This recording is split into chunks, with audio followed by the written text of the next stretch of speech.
ರೀತಿಯಲ್ಲಿ ಜಾರಿಗೆ ತರುವ ಉದ್ದೇಶದಿಂದ ಪಶುವೈದ್ಯರು ಮತ್ತು ಪಶುವೈದ್ಯಕೀಯ ವಿದ್ಯಾರ್ಥಿಗಳಿಗೆ ಉನ್ನತ ಮಟ್ಟದ ತಾಂತ್ರಿಕ ತರಬೇತಿಯನ್ನು ನೀಡಲು ಬೆಂಗಳೂರು ಹಾಗೂ ಬೀದರ್ನ ಶ್ವಾನ ಸಂತಾನ ನಿಯಂತ್ರಣ ತರಬೇತಿ ಕೇಂದ್ರವನ್ನು ಸ್ಥಾಪಿಸಲಾಗುವುದು. ಮೀನುಗಾರರಿಗೆ ಉಚಿತವಾಗಿ ನೀಡುವ ಮೀನುಗಾರಿಕೆ ಸಲಕರಣೆ ಕಿಟ್ ಮೌಲ್ಯದ ದರವನ್ನು 10,000 ರೂಗಳಿಂದ 20,000 ರೂಗಳಿಗೆ ಹೆಚ್ಚಿಸಿ ಮೀನುಗಾರಿಕೆ ಚಟುವಟಿಕೆಗಳನ್ನು ಉತ್ತೇಜಿಸಲಾಗುವುದು. ಜೈವಿಕ ತಂತ್ರಜ್ಞಾನದ ಉದ್ಯಮಗಳು, ನವೀನ ತಂತ್ರಜ್ಞಾನದ ಅಭಿವೃದ್ಧಿ ಮತ್ತು ಸಮುದ್ರ ಕೃಷಿಯನ್ನು ಪ್ರೋತ್ಸಾಹಿಸಲು ಮಂಗಳೂರು ಮೀನುಗಾರಿಕಾ ಮಹಾವಿದ್ಯಾಲಯದಲ್ಲಿ ಸೆಂಟರ್ ಫಾರ್ ಎಕ್ಸಲೆನ್ಸ್ ಸ್ಥಾಪಿಸಲಾಗುವುದು.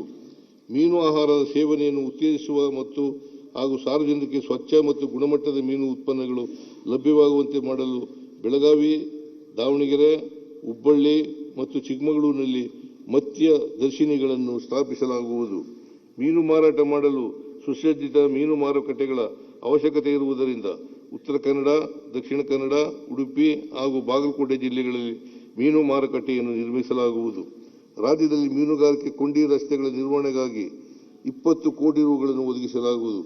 ಒಳನಾಡು ಮೀನುಗಾರಿಕೆಯ ಗ್ರಾಮೀಣ ಜೀವನೋಪಾಯ ಮತ್ತು ಆಹಾರ ಭದ್ರತೆಗೆ ಮಹತ್ವವಾಗಿ ಮೀನುಗಾರಿಕೆಯಲ್ಲಿ ಆಧುನಿಕ ತಂತ್ರಜ್ಞಾನಗಳನ್ನು ಅಳವಡಿಸಿಕೊಂಡು ನದಿ, ಕೆರೆ, ಕೃಷಿ ಹೊಂಡ ಹಾಗೂ ಜಲಾಶಯಗಳಲ್ಲಿ ಮೀನು ಉತ್ಪಾದನೆ ಹೆಚ್ಚಿಸಲು ಮೀನುಗಾರರಿಗೆ ತರಬೇತಿ ನೀಡಿ ಸ್ಥಿರ ಆದಾಯ ಗಳಿಕೆಗೆ ಅವಕಾಶ ಕಲ್ಪಿಸಲಾಗುವುದು.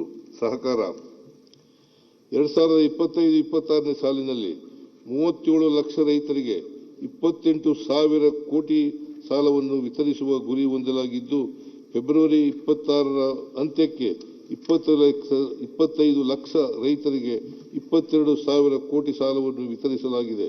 ಪ್ರಸಕ್ತ ಸಾಲಿನಲ್ಲಿ 38 ಲಕ್ಷ ರೈತರಿಗೆ ಶೂನ್ಯ ಬಡ್ಡಿ ದರದಲ್ಲಿ 30,000 ಕೋಟಿ ಕೃಷಿ ಸಾಲ ವಿತರಿಸುವ ಗುರಿ ಹೊಂದಲಾಗಿದೆ. ಯಶಸ್ವಿನಿ ಯೋಜನೆಯಡಿ ಇದುವರೆಗೆ ರಾಜ್ಯಾದ್ಯಂತ 870 ಯಶಸ್ವಿನಿ ನೆಟ್ವರ್ಕ್ ಆಸ್ಪತ್ರೆಗಳಲ್ಲಿ 80,253 ಫಲಾನುಭವಿಗಳು ಚಿಕಿತ್ಸೆ ಪಡೆದಿದ್ದು, ಇದಕ್ಕಾಗಿ 163 ಕೋಟಿ ರೂಪಾಯಿಗಳನ್ನು ಭರಿಸಲಾಗಿದೆ. ಪ್ರಾಥಮಿಕ ಕೃಷಿ ಪತ್ತಿನ ಸಹಕಾರ ಸಂಘಗಳು ಕೇಂದ್ರ ಪುರಸ್ಕೃತ ಗಣಕೀಕರಣ ಯೋಜನೆಯಡಿ 3,863 ಪ್ಯಾಕ್ಸ್ಗಳು ಗೋ ಲೀವ್ ಆಗಿದ್ದು ಆನ್ಲೈನ್ ಸೇವೆಯನ್ನು ಒದಗಿಸುತ್ತಿವೆ. ಪ್ರಸಕ್ತ ಸಾಲಿನಲ್ಲಿ ಬಾಕಿ ಉಳಿದ 1,628 ಸಹಕಾರ ಸಂಘಗಳನ್ನು ಸಂಪೂರ್ಣವಾಗಿ ಗಣಕೀಕರಣಗೊಳಿಸಲು ಉದ್ದೇಶಿಸಲಾಗಿದೆ. ಸಹಕಾರ ಸಂಘಗಳ ನಿಬಂಧಕರ ಹಂತದಲ್ಲಿ ವಿವಿಧ ಸೇವೆಗಳನ್ನು ಜನಸಾಮಾನ್ಯರಿಗೆ ಸುಲಭವಾಗಿ ಒದಗಿಸಲು ದತ್ತಾಂಶವನ್ನು ಆನ್ಲೈನ್ನಲ್ಲಿ ನಿರ್ವಹಿಸಲು ಕ್ರಮವಹಿಸಲಾಗುವುದು. ರಾಜ್ಯದಲ್ಲಿ ಹೆಚ್ಚಿನ ಪ್ರಮಾಣದಲ್ಲಿ ಬೆಳೆದ ಮೆಕ್ಕೆಜೋಳದ ಬೆಲೆ ಕುಸಿತದಿಂದ ಸಂಕಷ್ಟಕ್ಕೀಡಾದ ರೈತರ ಹಿತ ಕಾಪಾಡಲು ಮಾರುಕಟ್ಟೆ ಮಧ್ಯಪ್ರವೇಶ ಯೋಜನೆಯಡಿ ಮೆಕ್ಕೆಜೋಳ ಖರೀದಿಸಲು ನಮ್ಮ ಸರ್ಕಾರ 100 ಕೋಟಿ ರೂಗಳ ಆರ್ಥಿಕ ನೆರವು ನೀಡಿದೆ. ಕರ್ನಾಟಕ ರಾಜ್ಯ ಉಗ್ರಾಣ ನಿಗಮವನ್ನು ಆರ್ಥಿಕವಾಗಿ ಸದೃಢಗೊಳಿಸುವ ನಿಟ್ಟಿನಲ್ಲಿ ನಿಗಮದ ಅನುಪಯುಕ್ತ ಆಸ್ತಿಗಳನ್ನು ನಗದೀಕರಣಗೊಳಿಸಲು ಉದ್ದೇಶಿಸಲಾಗಿದೆ. ಪ್ರಸಕ್ತ ಸಾಲಿನಲ್ಲಿ ಮೈಸೂರು ಬೊಂಬು ಬಜಾರ್ ಮತ್ತು ಹುಬ್ಬಳ್ಳಿ ಕಾಟನ್ ಮಾರ್ಕೆಟ್ ಕೇಂದ್ರಗಳಲ್ಲಿ ಸಾರ್ವಜನಿಕ ಖಾಸಗಿ ಸಹಭಾಗಿತ್ವದಲ್ಲಿ ವಾಣಿಜ್ಯ ಸಂಕೀರ್ಣ ನಿರ್ಮಾಣ ಮಾಡಲಾಗುವುದು. ಕೃಷಿ ಉತ್ಪನ್ನ ಮಾರುಕಟ್ಟೆ ಸಮಿತಿಗಳ ಕಾರ್ಯಚಟುವಟಿಕೆಗಳನ್ನು ಸಂಪೂರ್ಣ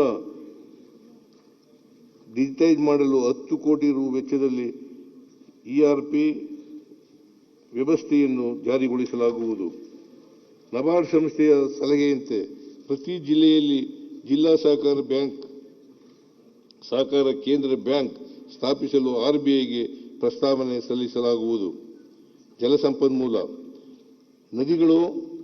ನದಿಗಳು ನಮ್ಮೆಲ್ಲ ಮಾನವ ಸಮಾಜ ಮತ್ತು ಸಂಸ್ಕೃತಿಗಳ ಜೀವವಾಹಿನಿ. ಅವು ಕೊಳಕಾದರೆ, ಅವು ಬತ್ತಿದರೆ ನಮ್ಮ ಉಸಿರು ಉಡುಗುತ್ತಾ ಬಂದಂತೆ. KP ಪೂರ್ಣಚಂದ್ರ ತೇಜಸ್ವಿ. ಕರ್ನಾಟಕದ ಬಹು ನಿರೀಕ್ಷಿತ ಮೇಕೆದಾಟು ಯೋಜನೆಗೆ ಸಂಬಂಧಿಸಿದಂತೆ ತಮಿಳುನಾಡು ರಾಜ್ಯವು ಮಾನ್ಯ ಸರ್ವೋಚ್ಚ ನ್ಯಾಯಾಲಯದಲ್ಲಿ ಸಲ್ಲಿಸಿದ ತಕರಾರು ಅರ್ಜಿಗಳು ವಜಾಗೊಂಡಿರುವುದು ಕರ್ನಾಟಕಕ್ಕೆ ಮಹತ್ವದ ಕಾನೂನು ಜಯವಾಗಿದೆ. ಈ ತೀರ್ಪಿನ ಹಿನ್ನೆಲೆಯಲ್ಲಿ ಯೋಜನೆಯ ವಿಸ್ತೃತ ಯೋಜನಾ ವರದಿಯನ್ನು ಶೀಘ್ರವೇ ಸಿದ್ಧಪಡಿಸಿ ಅನುಮೋದನೆಗೆ ಹಾಗೂ ಅರಣ್ಯ ಪ್ರದೇಶದ ಬಳಕೆಗೆ ಕೇಂದ್ರ ಸರ್ಕಾರಕ್ಕೆ ಪ್ರಸ್ತಾವನೆ ಸಲ್ಲಿಸಲಾಗುವುದು. ಎತ್ತಿನಹೊಳೆ ಸಮಗ್ರ ಕುಡಿಯುವ ನೀರಿನ ಯೋಜನೆಯ ಮೊದಲನೇ ಹಂತದ ಏತ ನೀರಾವರಿ ಕಾಮಗಾರಿಗಳನ್ನು ಯಶಸ್ವಿಯಾಗಿ ಪೂರ್ಣಗೊಳಿಸಿ ಲೋಕಾರ್ಪಣೆ ಮಾಡಲಾಗಿದೆ.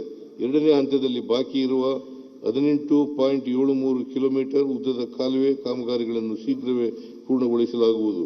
ಹೆಚ್ಚುವರಿಯಾಗಿ ನೀರನ್ನು ಸಂಗ್ರಹಿಸಿ ಸದ್ಬಳಕೆ ಮಾಡಿಕೊಳ್ಳಲು ಕೊರಟಗೆರೆ ತಾಲೂಕಿನ ಒಡೆಯರಹಳ್ಳಿ ಸಮೀಪ 1.2 ಟಿಎಂಸಿ ಸಾಮರ್ಥ್ಯದ ಸಮತೋಲನ ಜಲಾಶಯವನ್ನು ನಿರ್ಮಿಸಲಾಗುವುದು.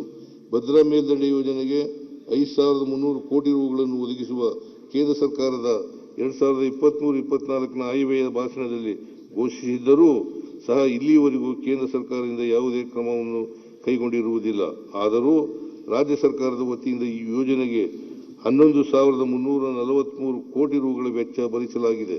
ಸುಮಾರು 6 ವರ್ಷಗಳಿಂದ ನೆನೆಗುದಿಗೆ ಬಿದ್ದಿದ್ದ ಅಜ್ಜಂಪುರ ತಾಲೂಕಿನ ಅಬ್ಬಿನಹೊಳಲು ಗ್ರಾಮದ ಭೂ ಸಮಸ್ಯೆಯನ್ನು ಬಗೆಹರಿಸಲಾಗಿದೆ.